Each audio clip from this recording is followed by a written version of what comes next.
বাজেছে জয় ঢোলা। 3 লক্ষ কাশি বাজে 4 লক্ষ কারা। আজ 9 লক্ষ ধনু বাজে দেখো বলে গেল রথের সারা। যখন নীল লোহিত শেখ রথের নিশা। আজ পাছিয়ে ঘোড়া সুন্দর ঘোড়া রথি করে জোয়ার। রজত গালিচা কনক দুলিচা তুলে দিল রথ ভরে। আজি পরে ধনু ধরে সেই ধনু ধরে উঠে দিয়ে রথ ভরে। সাজো সাজো বলে তখন বলে যেন সারা। লক্ষ লক্ষ রথি সাজে দেখো লক্ষ লক্ষ ঘোড়া। রথ করে তুলে দিল রত্ন সিংহাসন। আমি লক্ষ দিয়ে রথে ওঠে রাজা দশানন।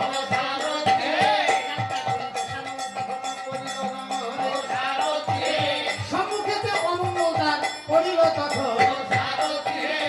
কালিতে যোগিনী চলে বামে কালো ষাঁড়। যাত্রাকালে সাধারণে ডাকিতেছে কার। আকাশে উড়িছে কত স্বপ্ন বিহীন। রক্তবস্ত্র পরিধানে চলেছে যোগিনী। শুক্র ডালে বসে তখন কাক পাখি ডাকে। মাথার উপরে পিঠি তার ঘন ঘন ডাকে। এই সমস্ত অমঙ্গল চক্ষেতে হেরিয়া সারথির নিকটেতে জিজ্ঞাসিল গিয়া। সারথি বাবু, মহারাজ যুদ্ধে আমার যাওয়া হবে না। কেন? যুদ্ধে যখন যাত্রা করেছি আমার সম্মুখে কতগুলো অমঙ্গল করে যুদ্ধে গেলে আমার কি যুদ্ধে জয় হবে? নিশ্চয়ই হবে। তাহলে কি করতে হবে? আমাদের অন্য পথে যাত্রা করুন। অন্য পথে যাত্রা করতে হবে যুদ্ধে, তাই তো? কেননা যুদ্ধে যাব সংকল্প করেছি, যুদ্ধে যেতে হবে। আচ্ছা সারথি, অন্য পথে যুদ্ধে যাত্রা করলে আবার যুদ্ধে যাওয়া হবে, তাই তো? নিশ্চয়ই হবে। আচ্ছা আচ্ছা আচ্ছা আচ্ছা। অন্য পথে রথ যখন পড়িল বানর। সম্মুখেতে সূর্পনখা দিল দর্শন। সূর্পনখা বলে দাদা আমি করি নিবেদন। দর্শক বেদে এলো তাপসী লক্ষণ। রাবণ বলে দূর হয়ে যা সূর্পনখা রায়।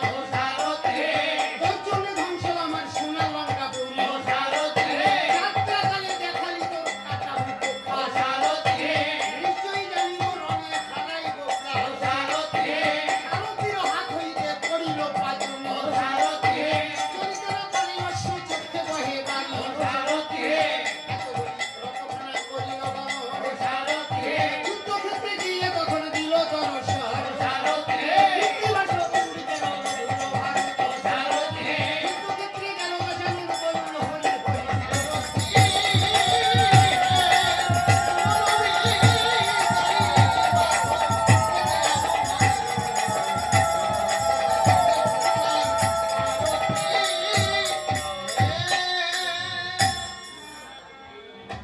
ওখানে গিয়ে যুদ্ধক্ষেত্রে উপনীত হয়েছে।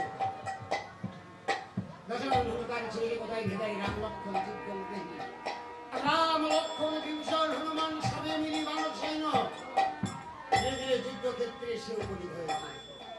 রামচন্দ্র আর লক্ষ্মণ যখন যুদ্ধক্ষেত্রে এসে উপনীত হয়েছে দশানন্দীকে বলেছে কে? ভিখারি রাম লক্ষ্মণ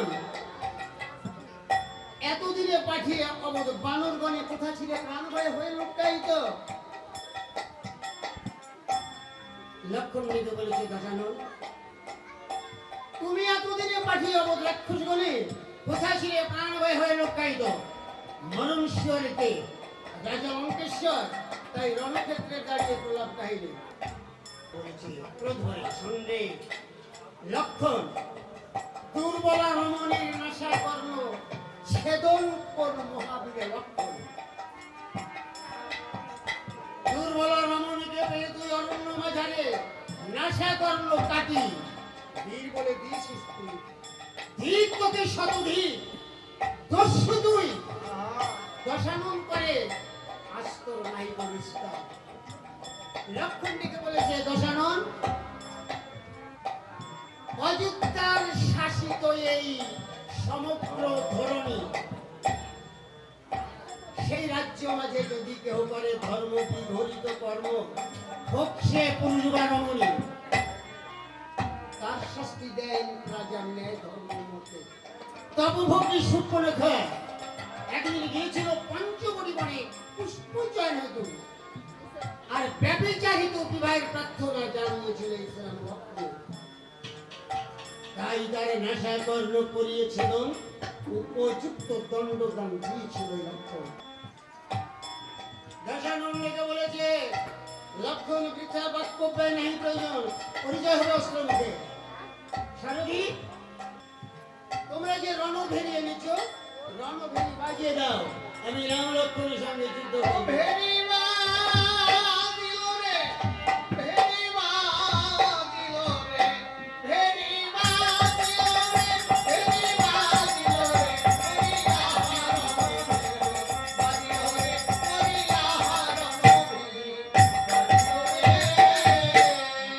এত বলে দশানন্দিত তখন ধনুকে টঙ্কার ভেরি দিল রে।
হয়ে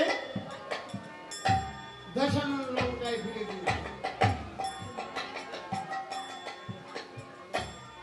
লঙ্কায় গিয়ে মনে মনে চিন্তা করেছে, আর যখন আমি রাম লক্ষ্মণের সঙ্গে যুদ্ধে পরাজিত হয়েছি, নিশ্চয়ই মা শক্তি সনাতনী আমাকে ভুলে গিয়েছে, তাই আমি রাম লক্ষ্মণের সঙ্গে যুদ্ধে পরাজিত হয়েছি।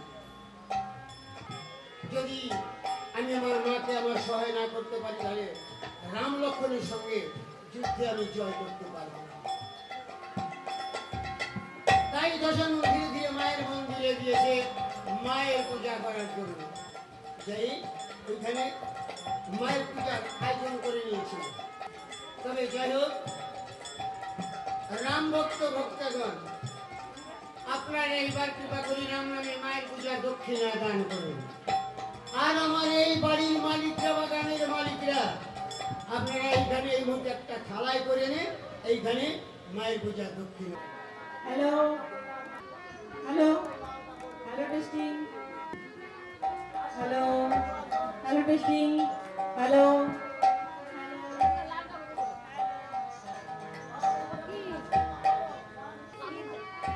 Hello hello hello hello testing, hello hello hello hello hello hello testing.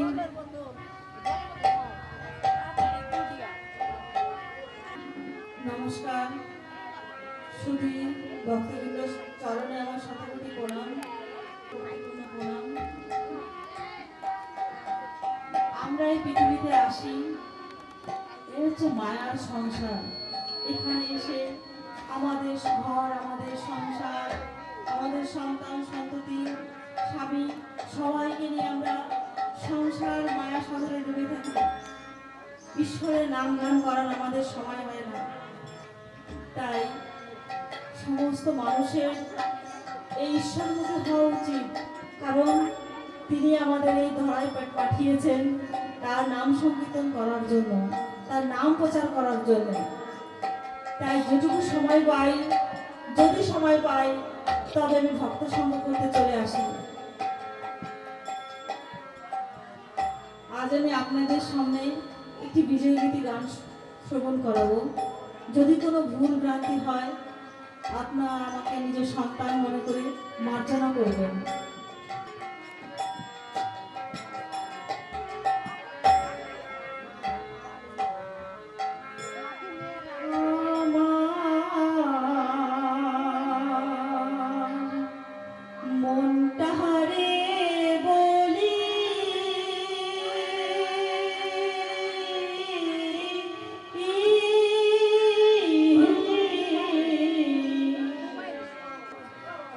জীবনে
বুকটা ভাসালি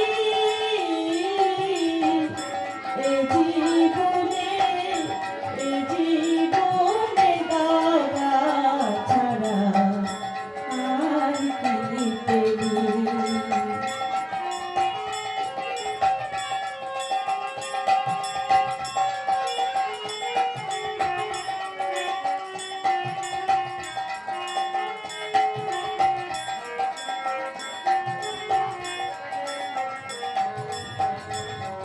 আমার মায়েরা সকালবেলা প্রভাতে গোবর ঝাড়া দিয়ে সংসারটিকে ধুয়ে মুছে পরিষ্কার পরিচ্ছন্ন করে রাখে, সারাদিন কাজ করে, সন্তান সন্ততি স্বামী সবার সেবা করে সন্ধ্যাবেলায় ঠাকুরের আসনে প্রদীপ জ্বালায়, মনের ব্যথা জানায়।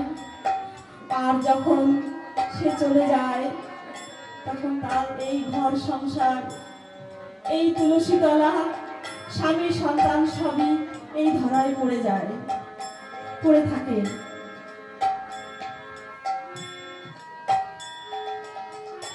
সুখ পেলি না সংসারে তুই, সুখ পেলি না বনে,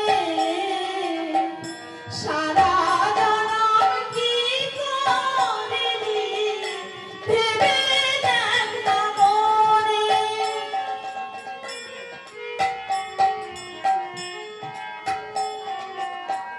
সুখ পেলি না সংসারে তুই, সুখ পেলি না বনে, সারা জনম কি করলি ভেবে দেখ না মনে। সুখের আশায় ঘর বাঁধিয়া, সুখের আশায় ঘর বাঁধিয়া বনে পালাই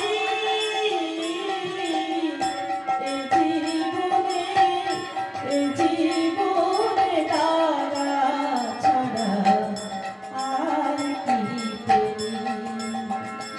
আমার মনটারে বলি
কোথায় লুকালি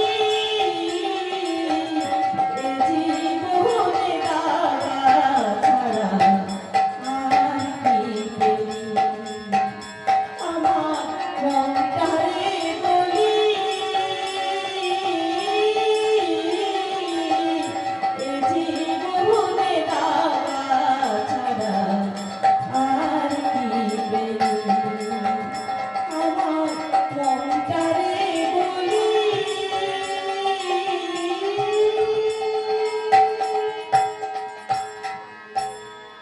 নমস্কার।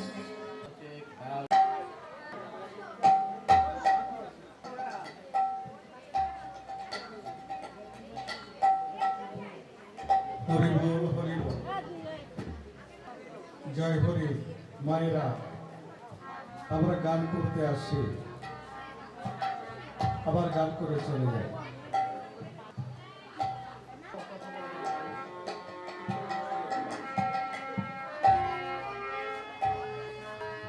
গোষ্ঠগোপালের একটা গানে আছে যে নিজের মা বোঝে না গানের কষ্ট বুঝবে কি পরে সন্তান গান করতে করতে যদি মুখ দিয়ে রক্ত উঠে যায় তবুও সন্তান যদি ভালো গান করে মা একটা কথাই বলে বাবা আর একটা গান শোনা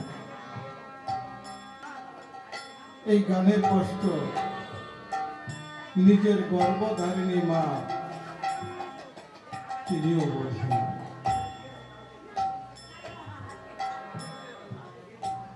আমরা হরিবাসরে আসি হরিনাম শ্রবণ করাই এবং শ্রবণ করি কিসের জন্য আসি এই আপনারা বাবা মা আপনারা এসছেন হরিনাম শ্রবণ করছেন শেষের দিনে যেদিন চলে যাব ও বাবার সঙ্গে কিছুই যাবে না শুধু যাবে আপনাদের চরণ ধুলি এই ধুলি মাথায় নিয়ে যেদিন সেই ভবনদীর কূলে গিয়ে দাঁড়াবো সেদিন আমার দয়াল হরি নিজ গুণে বৈঠা ধরে পার করে দেবে আজকে যে বাড়িতে রামায়ণ গানে ব্রতী হয়েছি আমাদের সকলের একটাই কাম্য আমার মাওই মা তিনি তার নিজের দেশে গমন করেছে ও বাবা এই যে যে দেশে আমরা আছি এই দেশটা আমাদের নয় দুদিনের দুনিয়া মুসাফির ফিরে চলো ঘরে এই দেশটা আমাদের নয় আমরা বাণিজ্য করতে এসেছি বাণিজ্য যেদিন শেষ হয়ে যাবে এই জগৎ সংসার ছেড়ে সেদিন আমাদের সবাইকে চলে যেতে হবে তাই তো আমি ঠাকুরের কাছে এবং ঠাকুরের ভক্তবৃন্দের কাছে প্রার্থনা জানাই আমার মা ওই মার পরমাত্মা যখন সেই ভবনদীর কূলে গিয়ে দাঁড়াবে আমার দীনবন্ধু দয়াল দীনবন্ধু নিজ হাতে ওই ঠাকুর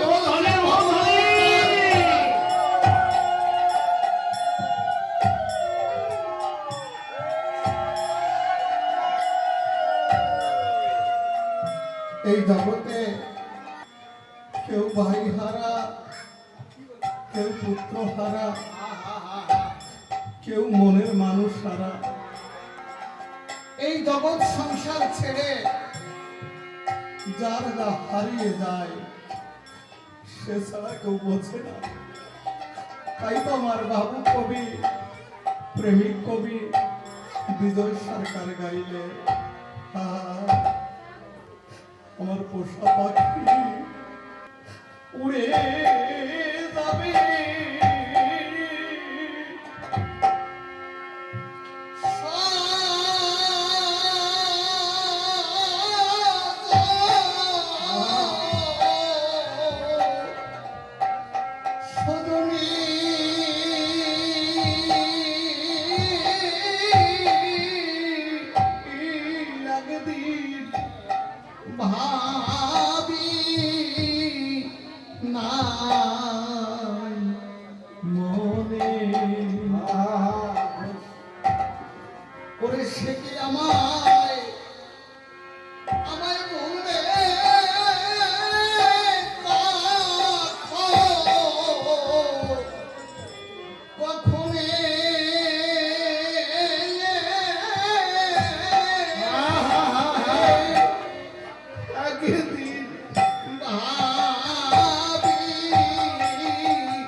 এই সোনালি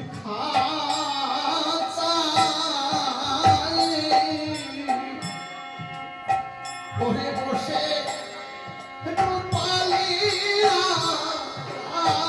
কত কি বলি তো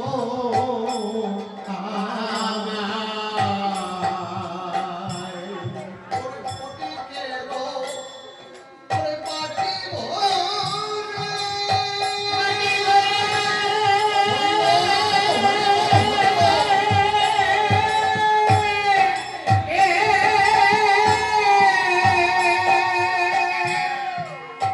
ওরে কত খাবার দিতা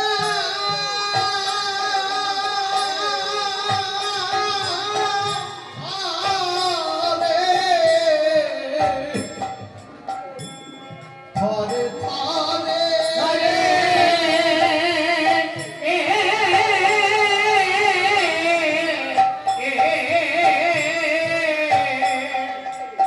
ওরে নির্ভুল পাখি আমার খাইতো লাগলো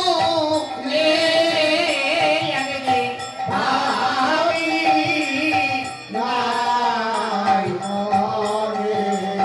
মরে আরে নাই মরে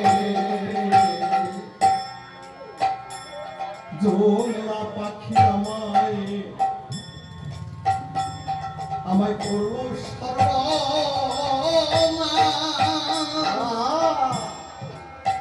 ওরে এখন শুধু হাই হোক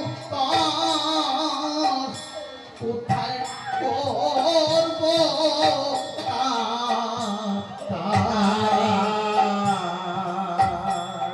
ওরে বনের পাখি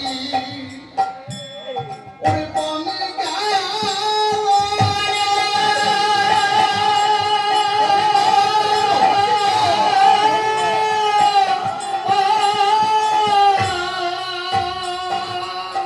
ওরে আমার বুকে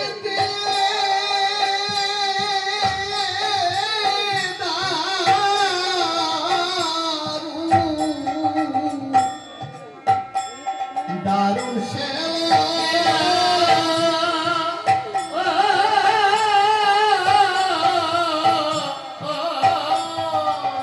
ওরে নিপুণ পাখি আমার কাছে করবো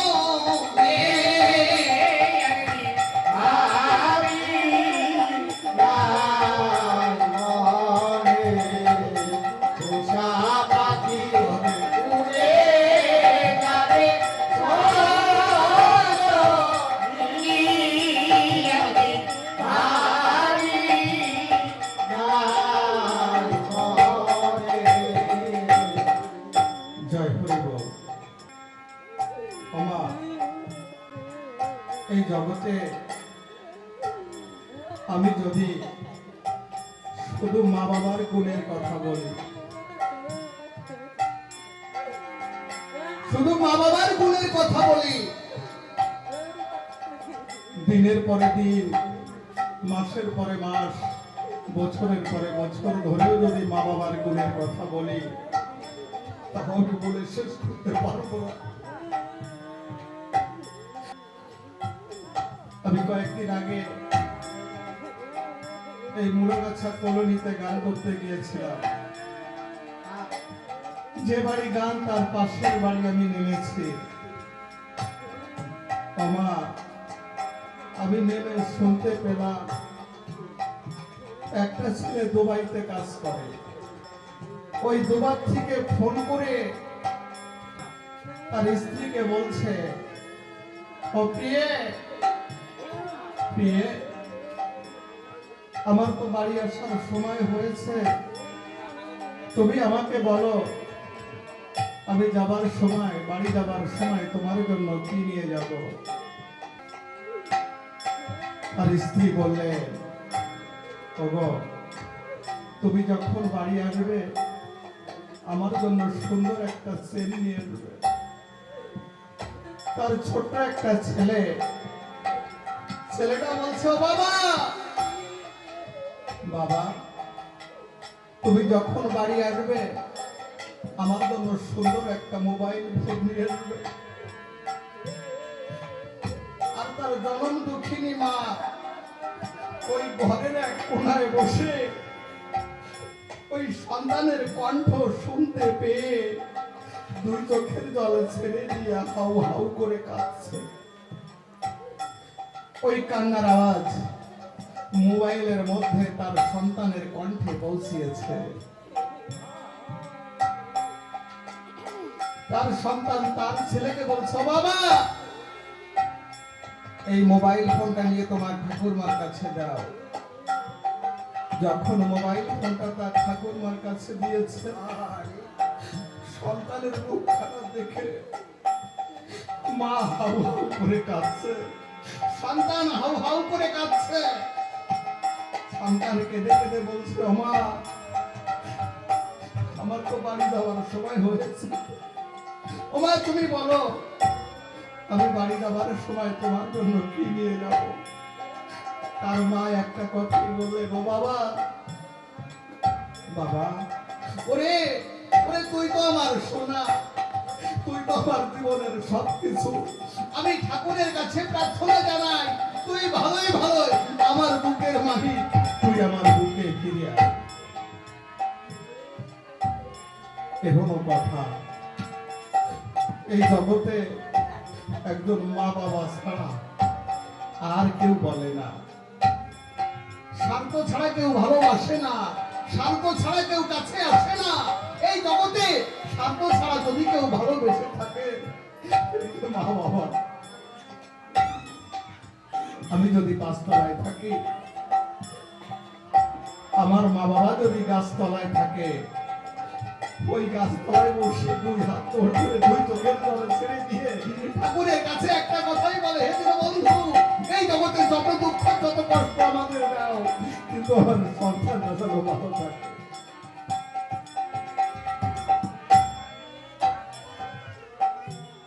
আজকে আমরা যে বাড়িতে এসেছি, আমার মিহির দাদুরা দুই ভাই না তিন ভাই আমি জানি না, তবে সেই মায়ের কাছে একটা আমার কথা কি জানে, আমরা সন্তান হয়ে তাকে বলছি, "ও মা, তুমি যে দেশে থাকো তুমি ভালো থাকো, তুমি সুখে থাকো, তুমি দূর থেকে একটু আশীর্বাদ করো।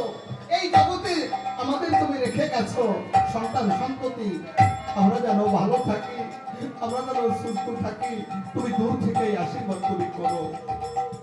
আর একটা কথাই বলবো দাদু, মার কোনোদিন এসে বলবে না, "ও খোকা, খোকা রে তোরা কেমন আছিস, তোরা কি খেয়েছিস?" আর কোনোদিন বলবে না। তবে একটা কথা বলি দাদু, মার চরণে যদি কোনো অন্যায় করে থাকি, অপরাধ করে থাকি, এখানে এসে দু ফোঁটা চোখের জল ঠাকুরের চরণে দিয়ে একটা কথাই বলো, হে বন্ধু, তুমি নিজ গুণে আমার মা পরমাত্মা যখন সেই ভবনদীর কুলে গিয়ে দাঁড়াবে, তুমি নিজ হাতে বৈঠা ধরে সেই ভবনে তুমি তাই তো আমার ভাবুক কবি বলবে, "আহা, আমি আগে যদি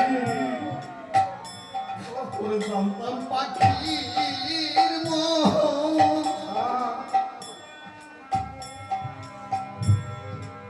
সে আমায় ধরিবে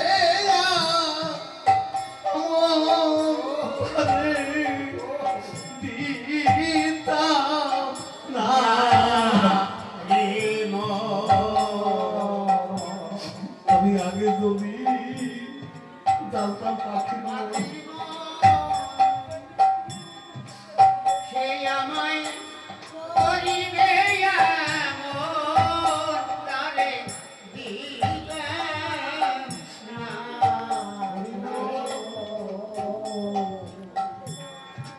কেমন গো আমার দরদি আছে,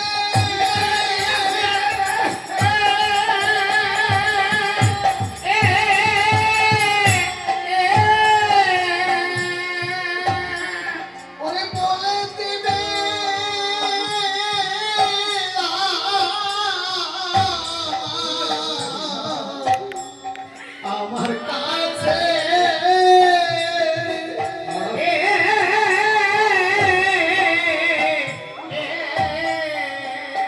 ওরে তারে আর কি ফিরে পাবো জীবনে একদিন ভাবি নাই মনে পোষা পাখি উড়ে যাবে একদিন ভাবি নাই মনে পাখির মালায় ওরে পড়ে কত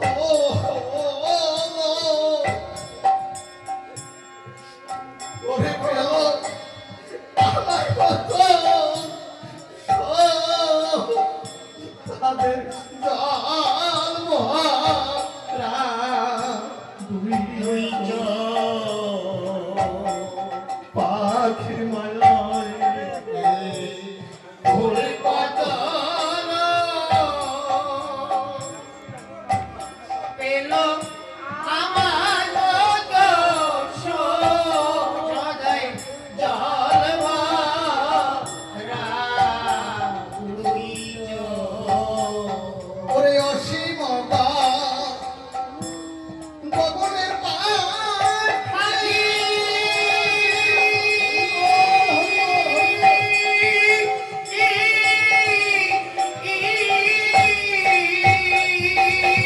ওরে কত আপন ভেবে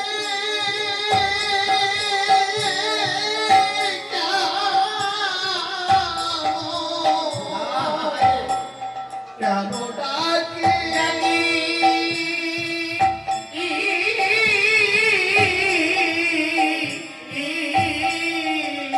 ওরে পাগল বিদায় নামবে পড়ছে বিদায় পাগল বিজয় গানে বসে বিগানে একদিন ভাবি নাই মনে পোষা পাখি উড়ে যাবে একদিন ভাবি মনে হরি বল জয় হরি বল। যখন খেয়ে দিয়ে যখন গিয়ে দাঁড়িয়েছি মন্দিরের সামনে, মাস্টার মশাই বলছে যে আজকে 26 বছর এই অনুষ্ঠানটা চলছে। আমি এই অনুষ্ঠানে যোগদান করে তার আগের থেকে পড়াশোনা করে এখানে যোগ দিয়ে আমি আমার বাবা গুরুচাঁদ ঠাকুরের আদর্শ নিয়ে পড়াশোনা করে আমি মাস্টারি পেয়েছি, চাকরি পেয়েছি।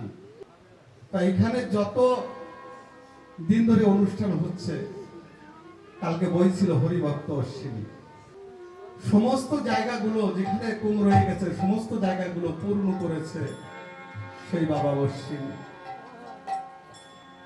আমি মাস্টারমশাই হয়ে আমি তাকে সার্টিফিকেট দিলাম, সে পাস করেছে অভিনয়ে।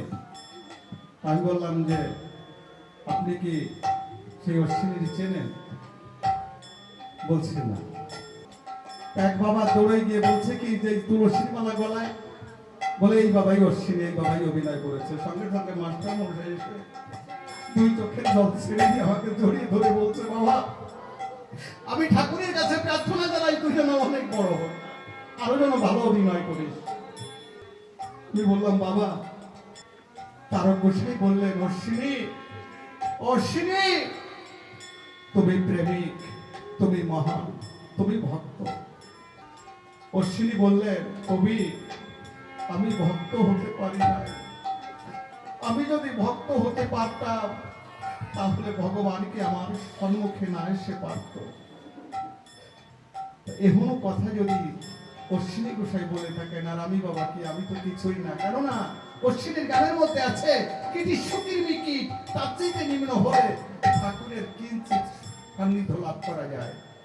কিন্তু আমি তো তাও না, আমি সেই কিটি সুখীর মিকি তাও আমি নয়।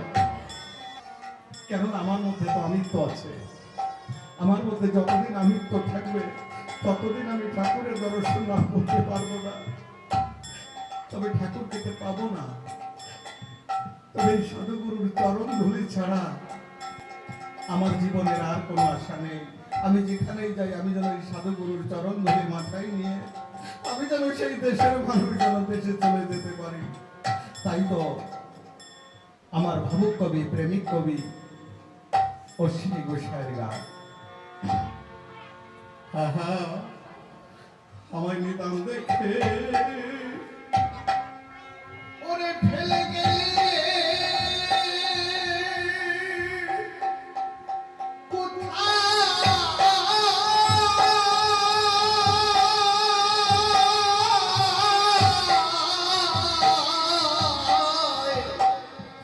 কোথায় লোকালি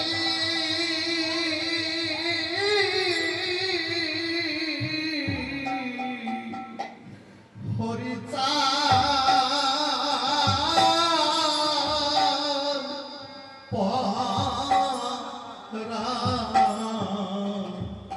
পরাণ পুতো কাঙালের ধান দক্ষিণী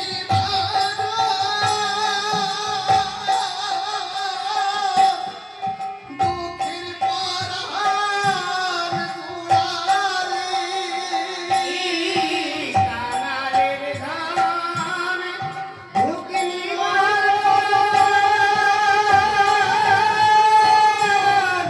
দুঃখীর পরাণ দুলারি। ওরে তুই বলবি ইচ্ছারে আমার শিরে কান্দি দুঃখের ডালি ও তুই করবি আমার শিরে কান্দিলি দুঃখের ডালি।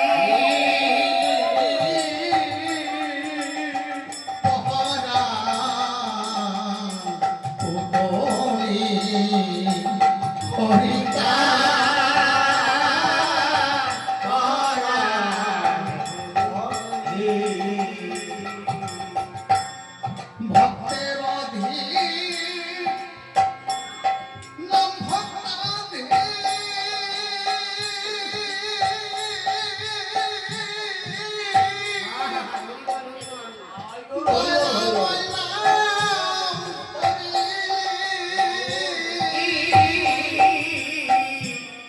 ভক্তের অধীর নাম ভক্তাধীর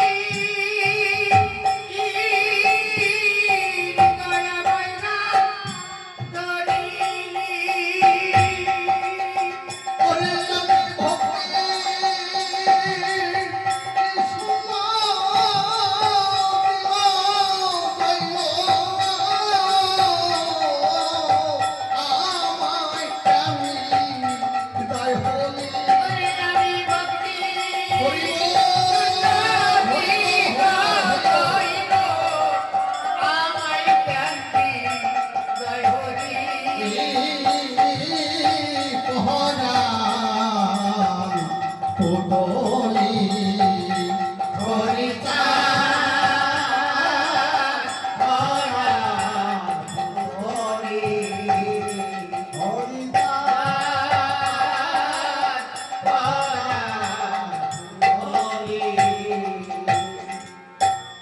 দীনবন্ধু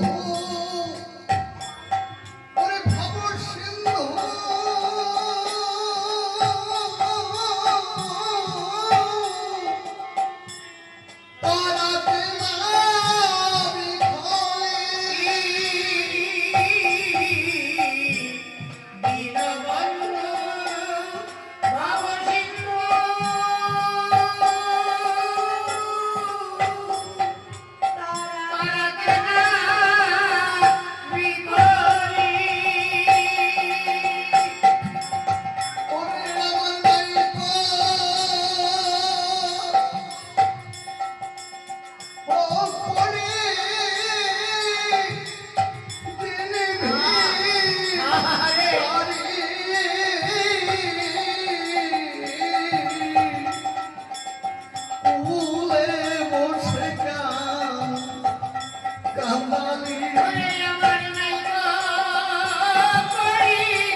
পুতলি হরিকার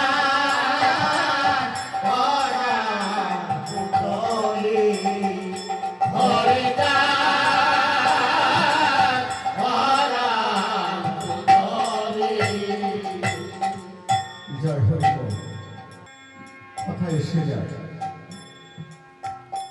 না বলেও পারি না, আবার কথা বলতে গেলে অনেক সময় দেরি হয়ে যায়। ও বাবা, গরু যদি বড় হয়ে যায় তাহলে বাজারে বিক্রি করে দিলে পরে কিছু পয়সা পাওয়া যায়, আর মানুষ যদি বুড়ো হয়ে যায় তাহলে কি বিক্রি করা যায়? এই মানুষ যদি বুড়ো হয়ে যায় বিক্রি করা যায়? যায় দাদা, গরু বুড়ো হয়ে গেলে বাজারে বিক্রি করলে কিছু পয়সা পাওয়া যায়, কিন্তু মানুষ যদি বুড়ো হয়ে যায় সেই মানুষ কি বাজারে বিক্রি করা যায়? এই মানুষও বাজারে বিক্রি করা যায়, সে বাজারও আছে। ওপার বাংলায় নিবারণ নাম করে আমার বাবা গুরুচাঁদ ঠাকুরের একজন ভক্ত ছিলেন। নিবারণ দুটো বলদ নিয়ে মাঠে নাঙল চাষ করতে গিয়েছে। নিবারণ যাওয়ার সময় তার স্ত্রীকে বলে গেলেন যে ঠিক সময় মতন আমার জন্য ছেলেকে দিয়ে দুটো খাবার পাঠিয়ে দিও। নিবারণের স্ত্রী রান্না করে ছেলেকে ডাক দিয়ে বলছে, বাবা তোর বাবার জন্য খাবার নিয়ে মাঠে যা। নিবারণের ছেলে খাবার নিয়ে মাঠে গেছে, খাবার বাবার হাতে দিয়ে বলছে, বাবা আমি একটু নাঙল চাষ করি। নিবারণের ছেলে নাঙল চাষ করছে, 2 পাক নয় দিতে দিতে একটা বলদকে যা পিটাচ্ছে ওই হালু লাঠি দিয়ে। বলদকে যখন পিটাচ্ছে নিবারণ খাওয়াত দেখে নিবারণের চোখ দিয়ে জল পড়ছে টপ টপ করে। বলছো, ও বাবা এই বলদ কেন পিটাচ্ছ? নিবারণের ছেলে বলছে, বাবা এই বলদ বড় হয়ে গেছে, এই বলদ হাঁটে না, বাজারের থেকে দুটো নতুন বলদ নিয়ে এসো, এই বলদ দিয়ে নাঙল চাষ করা যাবে না। ওই কথা শোনার সঙ্গে সঙ্গে নিবারণের ছেলেকে জড়িয়ে ধরে বলছে, বাবা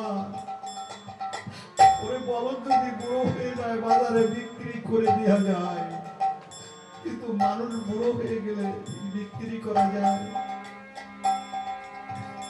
নিবারণের ছেলে বললেন, হ্যাঁ বাবা, ও যে হাটে মানুষ বিক্রি করা যায় সে হাটও আমি চিনি। নিবারণ বললেন, ও বাবা তাহলে যে হাটে মানুষ বিক্রি হয় সেই হাটে আমাকে নিয়ে চল, আমাকে বিক্রি করে দিয়ে। নিবারণের ছেলে বললেন, বাবা সকালবেলা আমি তোমাকে নিয়ে যাব। নিবারণের ছেলে সকালবেলা ঘুম থেকে উঠে বাবার হাত খাড়া ধরে রওনা দিয়েছে। যেতে যেতে ওড়াকান্দির দিকে যাচ্ছে।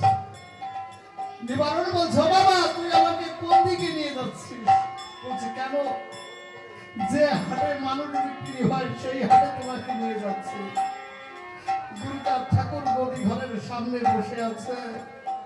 নিবারণের ছেলে তার বাবার হাত খানা ধরে বাবা গুরুচাঁদ ঠাকুরের হাতের পরে দিয়ে তুই চোখের জল ছেড়ে দিয়ে বলছে, বাবা আমার বাবাকে তোমার চরণে জন্মের মতন বিক্রি করে দিয়ে গেলাম। আমার বাবা যেন এই জগতে আর কোনোদিন যেন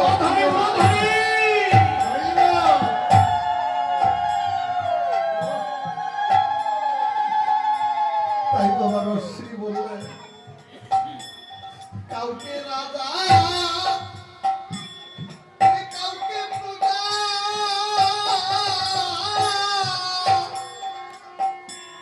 কাউকে কাঙাল সাজালি, কাউকে রাজা কাউকে প্রজা,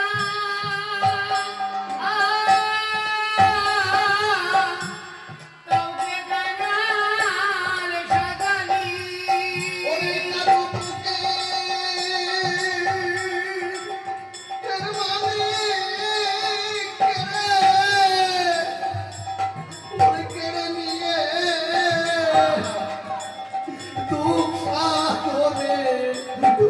বলে